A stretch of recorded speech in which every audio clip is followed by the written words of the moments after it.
सबसे पहले बड़ी खबर है, मदरसों को बंद करने की एनसीपीसीआर की सिफारिश पर रोक।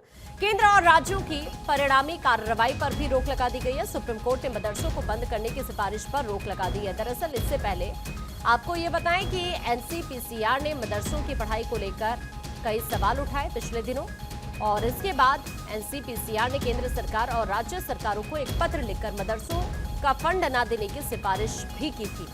और ऐसे में एक बड़ी जानकारी इस वक्त हमारे सहयोगी सुमित हमारे साथ जुड़ रहे हैं। सुमित, क्या अपडेट है इस पूरी खबर को लेकर? बताया जा रहा है सुप्रीम कोर्ट ने मदरसों को बंद करने की सिफारिश पर रोक लगा दी है। बिल्कुल, देखिए एनसीपीसीआरसी को सुप्रीम कोर्ट से एक बड़ा झटका लगा है, क्योंकि एनसीपीसीआरसी ने देश भर के कई राज्यों में जो मदरसे को बंद करने की जो सिफारिश की थी, उस सिफारिश पर सुप्रीम कोर्ट ने रोक लगा दी है। सुप्रीम कोर्ट ने केंद्र और राज्यों से कहा है कि वो सिफारिश पर आगे किसी भी तरह की कार्रवाई ना करे।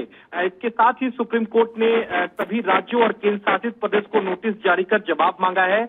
आपको याद होगा कि इसी सिफारिश पर यूपी सरकार ने यूपी में मदरसा एक्ट को लेकर कार्रवाई की थी। उसके बाद हाईकोर्ट का इस मामले में फैसला आया था और हाईकोर्ट ने मदरसा को जो है एक तरह से असंवैधानिक करार दिया था। लेकिन उस पर पिछले जब मामला सुप्रीम कोर्ट में पहुंचा था, तो सुप्रीम कोर्ट ने मदरसा एक्ट को असंवैधानिक घोषित करने पर सुप्रीम कोर्ट ने हाईकोर्ट के आदेश पर रोक लगा दी थी।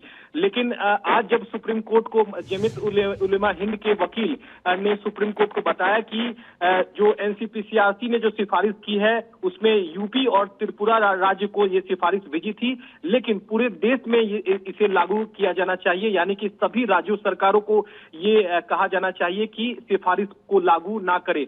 जिसके बाद सुप्रीम कोर्ट ने केंद्र और राज्य सरकारों को ये निर्देश दिया है कि वो एनसीपीसीआरसी के सिफारिश को लागू नहीं करेंगे। जब तक उनका जवाब सुप्रीम कोर्ट में नहीं आता है, तब तक मदरसों को बंद करने की जो सिफारिश एनसीपीसीआरसी ने की है उस पर किसी भी तरह की जो कार्रवाई है ना ही केंद्र सरकार करेगी और ना ही राज्य सरकार करेगी। तो निश्चित तौर पर एनसीपीसीआरसी के साथ साथ केंद्र सरकार और राज्य सरकार के लिए भी एक झटका माना जा सकता है, क्योंकि इस पूरे मामले में अब केंद्र सरकार और राज्य सरकारों को सुप्रीम कोर्ट में अपना जवाब देना होगा। उसके बाद सुप्रीम कोर्ट ये तय करेगा कि क्या सिफारिश है एनसीपीसीआरसी का, क्या उसे लागू किया जाना चाहिए या नहीं। तो सीजीआई डीवाई चंद्रचूड़ की बेंच ने यही तक था कि धार्मिक शिक्षा के लिए मदरसों में दबाव डाला जाता है। अभी के लिए सुमित, आपका शुक्रिया जानकारी साझा करने के लिए।